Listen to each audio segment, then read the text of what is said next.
y lo que supuso también, en fin, no quiero desvelar nada del libro porque ahora nos lo contarán, pero que suceda en una fábrica de tabaco y con la hija de una cigarrera me parece una parte de la memoria que muchos tenemos en el corazón y en los recuerdos. Y me encanta encontrarme aquí por primera vez, esta es mi primera acto en Alianza, con Manuel Rivas,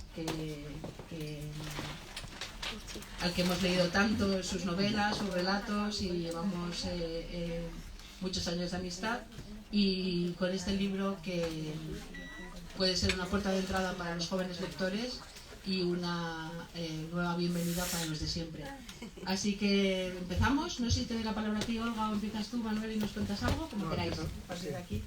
Y gracias, como siempre, a todos los amigos de la Librería Alberti, a Lola, Iñaki, a todos, gracias Alberti, y nos acogéis siempre también. Gracias. Sí, pues buenas tardes, gracias Pilar, gracias a Alianza. Este libro está publicado primero en galego, en Edición Serais, que es del mismo grupo, ¿no?, que publica de Alianza, y en la colección Pequena Memoria. Bueno, eso, hablamos después de la memoria. Gracias a Lola Larume y a la librería Rafael Alberti, ¿no?, que siempre es un espacio, un hábitat, ¿no?, para estar a gusto. Y gracias a Olga Rodríguez, ¿no?, gracias por venir y gracias por tantas cosas, que disculpe la liada, y gracias por tantas cosas, como periodista, como escritora, como guionista, como persona, ¿no? Es de esa gente que va abriendo paso, ¿no?, allí donde por una parte crea lugar y va abriendo paso. Yo dije que le llevo a Olga, tengo que llevarle algo para darle las gracias, y con esto de abrir paso pues pensé en una llave, ¿no?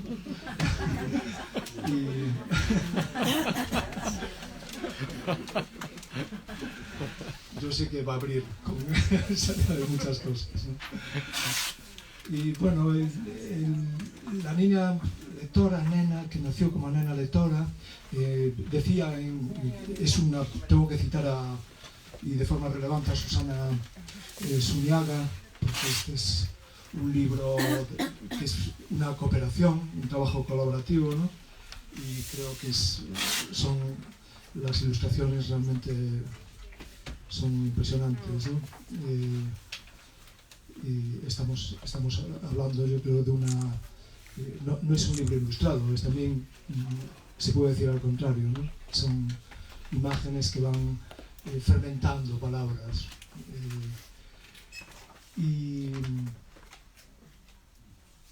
La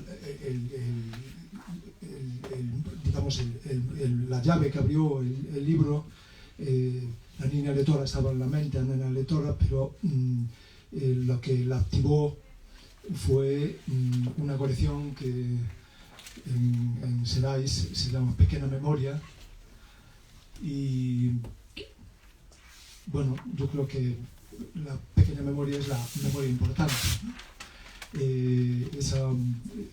Esa memoria que podemos referirnos en el mundo clásico a la diosa de la memoria, Mnemósine, ¿no?, que era la madre de las musas. Era una memoria que, digamos, que al contrario de lo que a veces se asocia, ¿no?, con la memoria como un pasado, como un desván de trastos viejos, pues realmente en ese origen creo que nos da una idea mucho más sugestiva y real de lo que es la memoria, ¿no?, que era Mnemósine, la madre de las musas, de la excitación creativa. Entonces, la memoria hay que verlo como algo fértil, ¿no?, como ese suelo donde pueden nacer algo nuevo y los cultivos, ¿no?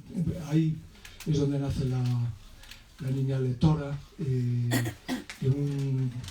el libro yo creo que es también un lugar un lugar en general, cuando hablamos del libro desde esa perspectiva de memoria fértil, creo que pensamos en el libro como un lugar de emancipación, ¿no? La realidad inspira a la imaginación, pero la imaginación también nos ayuda a descubrir la realidad. Esta niña lectora va el lugar donde trabaja, donde ejerce, digamos, ese oficio de leer, es un lugar real, ¿no? Pero lo que lleva a ella, el papel que realiza ella es el papel el derecho, de ejercer, digamos, el derecho a soñar.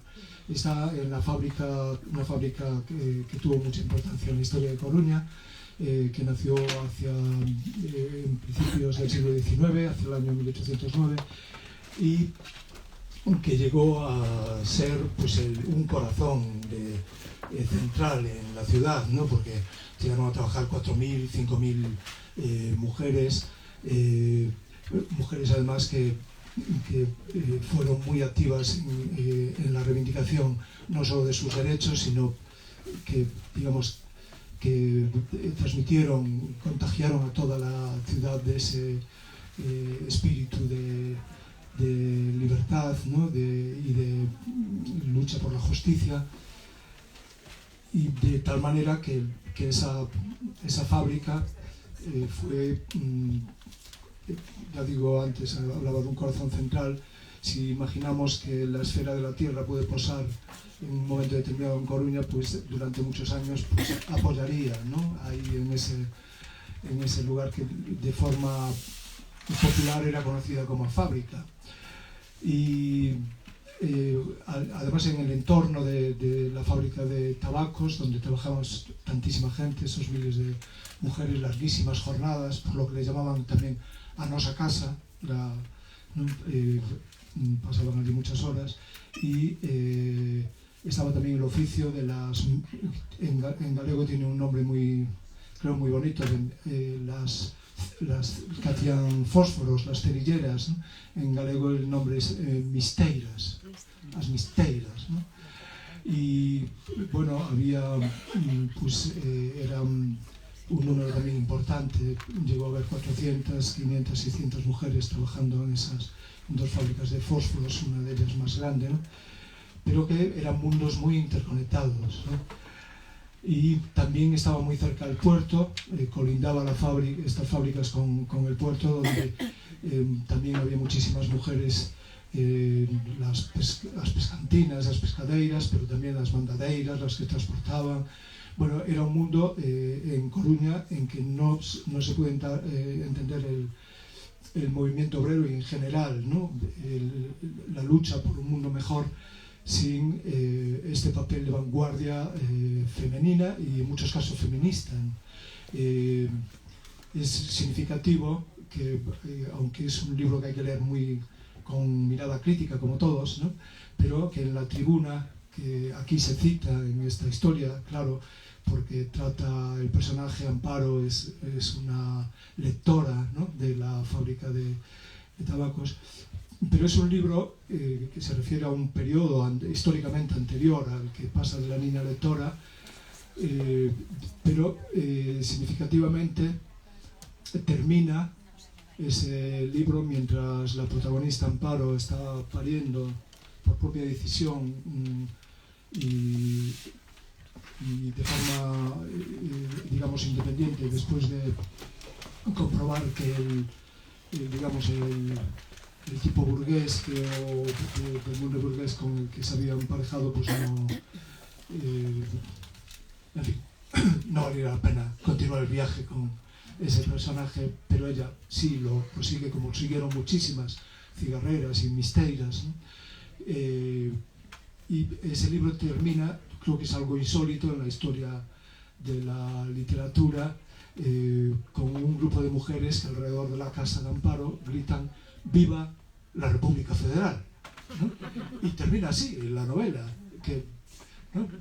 Tiene así otras cosas que digamos. podemos, como comentaba, leer críticamente, porque el tiempo pasa también y el propio personaje de Emilia Pardo Bazán pues tuvo muchísimas metamorfosis, pero me parece muy revelador, ¿no? Que ese final de Viva a República Federal en una novela, ¿no? Y como a veces imagino cómo pondrían a Emilia Pardo Bazán, que ya le dieron bastante caña, ¿no? Los machirulos de la época, que eran muchos, pero también imagino lo que se diría hoy si acabas una novela diciendo Viva República Federal, ¿no? En fin, eso, que quería decir que repetir esa idea de que en este caso la memoria, la pequeña memoria se transforma, yo creo que en un conductor, esa niña, esa nena, que en galego pues trasciende un poco, es como un trastiempo, ¿no? Puede ser nena, referirte a nena a cualquier persona en cualquier edad, pero bueno, ella es una muchacha, ¿no? Que está cerca de la adolescencia y que convierte, es el punto de encuentro de la imaginación y de la realidad. Se encuentran ahí, es una, en el momento en que ella digamos, está leyendo, bueno, veremos que en el libro pasa algo que hace que efectivamente la memoria sea decisiva para que ella pueda seguir siendo la lectora, ¿no? Los libros los lleva dentro, digamos, pero ese momento, por una parte, mientras las mujeres, porque cada cuadrilla, 12 mujeres, alrededor de 12 mujeres, pues contrataban a una persona para que a una muchacha joven, ¿no? Para que les leyese historias mientras trabajaban, ¿no? Y uno imagina esa conexión entre las manos que están conquistando el pan, y es un libro decisivo, La conquista del pan, de Kropotkin, en la cultura que activan, ¿no? Estas mujeres con las bibliotecas, las primeras bibliotecas públicas, también las primeras escuelas, los medios de comunicación, ¿no? Que allí en ese tiempo en Coruña, que es un tiempo entre dos guerras, entre la guerra de Cuba y la guerra de cuando se incrementa la actividad militar en Marruecos, y ese es un periodo, ya digo, que es muy duro, especialmente para la gente trabajadora, para la gente vulnerable, para las voces bajas, pero también es un mundo donde se cultivan, donde florecen, donde se crean esos espacios de esperanza, ¿no? A través de, digamos que la imaginación es capaz de conjurar una realidad hostil, ¿no? Y en este tiempo en que la niña lectora en la fábrica, las manos conquistan el pan, ella está conquistando el derecho a soñar.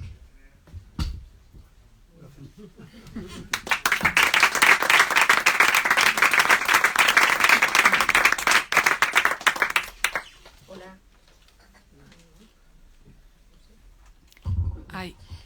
Bueno, buenas tardes. Es un placer estar aquí presentando este libro. Gracias por esta llave, Manuel. La guardaré con mucho amor, mucho cariño en un sitio especial. E intentaré abrir muchas cosas con ella. Hay muchas cosas que hay que abrir. Bueno, para mí es un placer escribir este libro. Os lo recomiendo ahora que estamos en estas fiestas. Chavalería, gente infantil, adolescente, también adultos, que he disfrutado muchísimo leyéndolo, y es un hermoso regalo para el alma. Bueno, Manuel Rivas, allá donde escribe, allá donde recita, allá donde respira, impregna el aire de la brisa atlántica.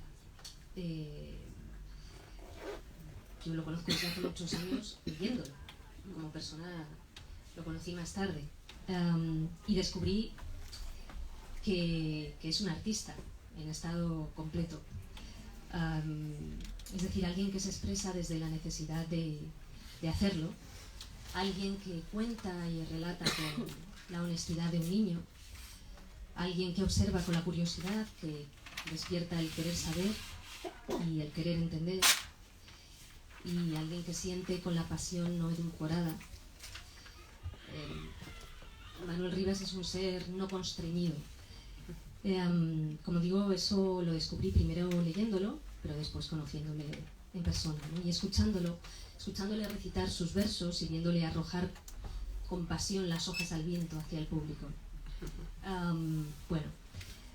La niña lectora, este libro es la historia de una familia trabajadora, como ha contado él, ella cerillera, él trapero, y ya de por sí encontrarse con la historia de una familia trabajadora a principios del siglo pasado es algo poco habitual y tremendamente interesante. Es la historia de tantas trabajadoras que soñaban con aprender a leer, con el saber, con el derecho a soñar, y es la historia de tantas niñas como la protagonista que querían estudiar y aprender a leer y no podían, y la de tantos jóvenes que eran enviados a la guerra por el hecho de ser pobres, y la de tanta gente que trabajaba 12 horas al día sin descanso, de sol a sol, con las consecuencias psíquicas y físicas que eso tenía. La niña lectora es una historia de libertad, es una historia de conquista de libertad y de ese derecho a soñar que mencionaba Manuel. En un momento dado cuentan que en la casa, ella misma cuenta de su familia, que en la casa tenían una biblioteca de libros abandonados, rescatados por Helenio y Liberto, padre e hijo, de los vertederos de basura. Y a través de esos libros intentan conquistar su derecho a soñar. El contexto lo ha explicado Manuel, pero bueno, yo voy a leer un poquito del final, donde se cuenta algo más después de la historia. Esta historia ambientada a principios del siglo XX en esa A Coruña, que fue un faro del pensamiento libertario en Galicia, con ateneos y bibliotecas de barrio, que fueron la puerta de entrada a la cultura de las clases populares, donde floreció la solidaridad obrera y donde tantas personas que no habían podido ir a las escuelas y a los colegios aprendieron a leer y aprendieron a intentar soñar. Y dice el libro al final, después de la historia, que luego nos va a leer Manuel Rivas, un extracto, dice en ese contexto que la historia de la niña lectora transcurre en los meses posteriores a la Semana Trágica de 1909 en Barcelona, cuando acaba de producirse el proceso y la ejecución del pedagogo Francisco Ferrer Guardia, fundador del proyecto educativo conocido como Escuela Moderna. La revuelta popular, con epicentro en Barcelona y que marcó la historia del movimiento libertario, tan arraigado en A Coruña, tuvo como desencadenante el envío de tropas a Marruecos con el repentino reclutamiento forzoso de reservistas, en muchos casos padres de familia, cuando aún era reciente en la memoria popular la guerra y el desastre cubano. Esa amenaza con ser enviado a esa guerra es algo que le pasa a uno de los personajes, ¿no?, del libro. Esta nueva empresa bélica significaría un punto de inflexión irreversible para el Estado español, con una creciente influencia de los militares llamados africanistas, que usarían la guerra de Marruecos como palanca para hacerse con el poder. Franco, el gran dictador, sería uno de ellos. No, la niña lectora, la protagonista, permanece en el otro lado de la historia, en una orilla de esperanza. Aprende a leer, primero, para prolongar la vida de su madre, y luego, como lectora de A Fábrica, ejercerá la custodia del primero de nuestros derechos, el derecho a soñar. Gracias por este libro, Manuel. Es una auténtica maravilla. Que corra la voz, merece muchísimo la pena. Gracias de verdad.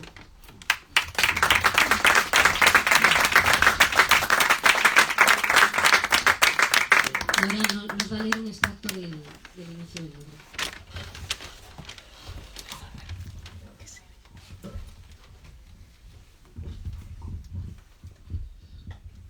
Cada vez que alguien enciende un fósforo, yo veo a mi madre.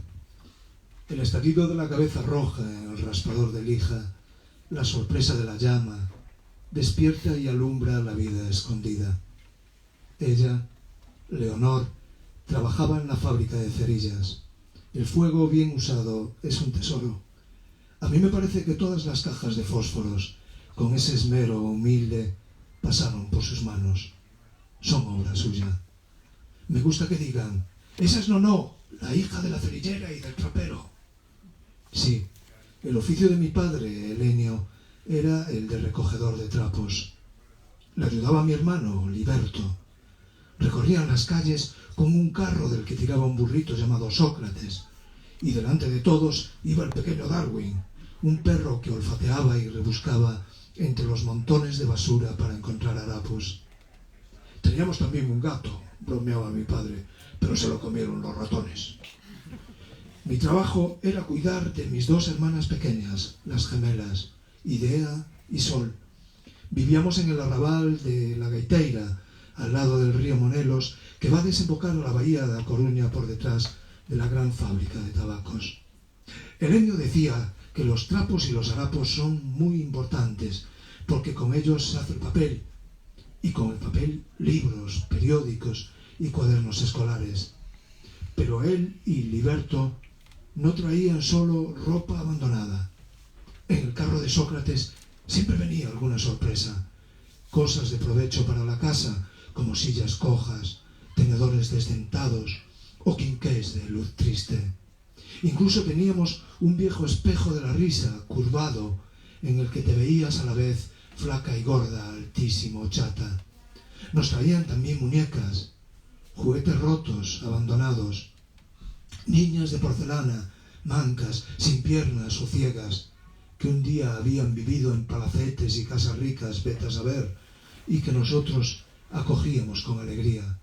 Íbamos a lavarlas al río, las curábamos y las vestíamos con harapos de colores y las compartíamos.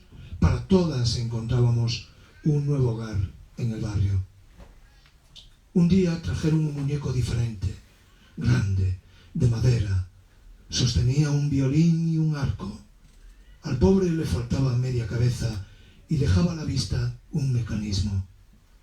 «Es un autómata», dijo Liberto con entusiasmo. «Solo le falta la energía para tener vida». Liberto era muy mañoso y armó un molinillo de viento que luego ajustó a la cabeza del autómata, a quien puso de nombre Paganini. Lo sujetó al pie de la higuera que crecía detrás de la casa.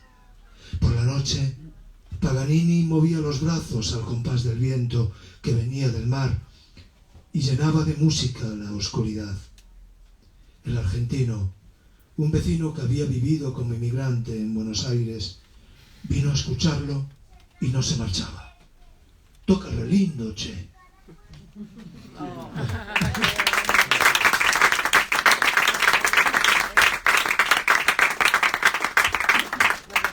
Bueno, gracias.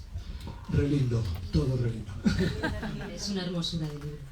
Bueno, yo creo que ahora, no sé si alguien quiere hacer una pregunta, y si no, o algún comentario, y si no, yo creo que tienes que firmar unos cuantos libros. A mí al menos me tienes que firmar 4 o 5 para todos mis sobrinos. Bueno, pues sí, si queréis hacer, comentamos algo.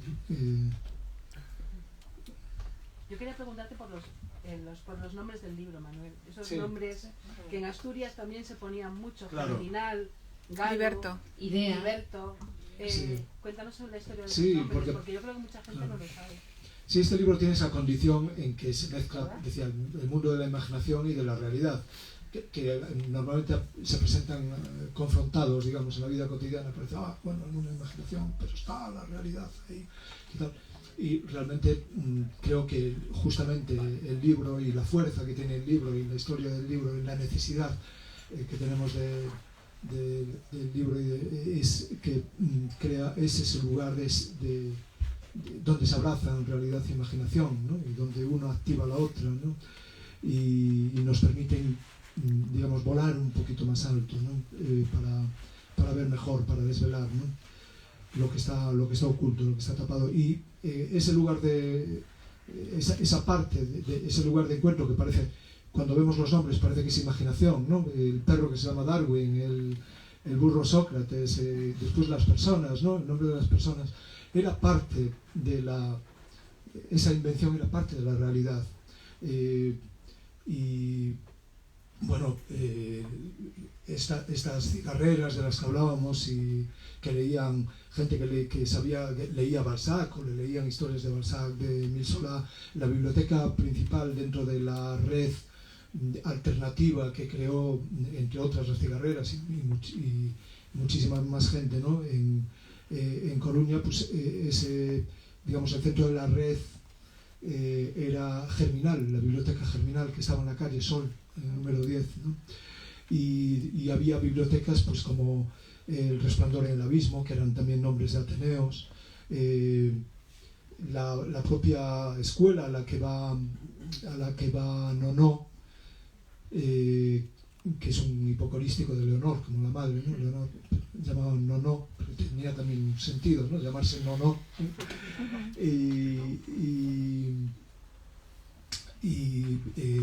A la escuela a la que finalmente va, que es creada también desde este movimiento vanguardista, digamos, se llama la Antorcha Galaica del Libre Pensamiento. Es una escuela racionalista que sobre todo iba la gente por la noche, ¿no? Y hay muchos lugares, Generación Consciente, el mapa de bibliotecas y de ateneos era también una toponimia liberadora, y los nombres de las personas, de muchas personas, reflejaban, ¿no? esta voluntad, digamos, de elevarse sobre un mundo más bien mediocre, ¿no? Un mundo injusto, y los nombres también eran portadores de esa voluntad, ¿no? Entonces abundaban muchos nombres: Floreal, Liberto y Aurora, ¿no? Y también es verdad que muchos de esos nombres, mucha gente tuvo que cambiar el nombre o se perdieron, ¿no? Con lo que ocurrió cuando cayó ese tremendo telón, ¿no? que puso fin a esa búsqueda de esperanza, ¿no? en el 36. Y hay por ejemplo, figuras históricas como la abuela de María Casares, la madre de María Casares, era cigarrera, ¿no? Y decidió, ella tenía 3 hijos, 2 hijas y un hijo, y decidió, los tenía, no se sabía, no era conocido el padre, de hecho no figura en las biografías, ¿no? Quién era, porque había decidido ella tener 3 hijos, 2 hijas y un hijo, y una de ellas era Esther, la madre de María Casares, que fue compañera de Casares Quiroga, ¿no? Y que en su juventud, bueno, es una persona, yo creo que bastante maltratada por la historia, ¿no? Y porque también se convirtió como una especie de payaso de las bofetadas, ¿no? Y bueno, tampoco voy a extenderme hoy sobre Casares Quiroga, pero es una oportunidad para decir que él en su juventud era abogado, y sus primeros trabajos fue defender a gente obrera encarcelada y hacerlo de forma desinteresada. Uno de los personajes que aparece aquí en este libro, en ese encuentro entre imaginación, entre invención y realidad, es un personaje también real, que es el médico Rodríguez, que, bueno, la gente, digamos que creaba espacios en ese infierno, creaba espacios que no eran infierno, ¿no? Y el médico Rodríguez era un médico muy activo, que visitaba, que defendió, que denunció las condiciones de trabajo. Y bueno, vemos también en esta historia que tiene ese lado de emancipación, digamos, de utopía realizable, ¿no? De personas que son portadoras de esperanza, ¿no? Como la luz de los fósforos, pero también aparece esa otra realidad, digamos, esclavista, ¿no? Y de regresión y de sometimiento a las personas y de maltrato, ¿no? Porque todas estas mujeres trabajaban a veces horarios de 16 horas en unas condiciones ambientales y de alimentación y de todo tipo durísimas, ¿no? Pero sí que eran muchísimas padecían enfermedades profesionales, entre comillas, ¿no? Porque eran creadas por ese abandono, ¿no? Hubo muchísimos casos de tuberculosis. Entonces había también, digamos, como una red alternativa, como una primera sanidad pública, pero que tenía que ver con la voluntad, ¿no? de las personas y no, desde luego, por las instituciones, no iniciativa de las instituciones. Y aparece ese médico que le regala un objeto muy especial. No es una llave, pero es algo muy especial a Nono, ¿no? Sí. Bueno, pues lo dicho, para el anarquista de la familia es el regalo fundamental de estas navidades. Y si Manuel saca los aperos de firmar, pues creo que es el día perfecto para llevarnos a firmar. Gracias. Muchísimas gracias.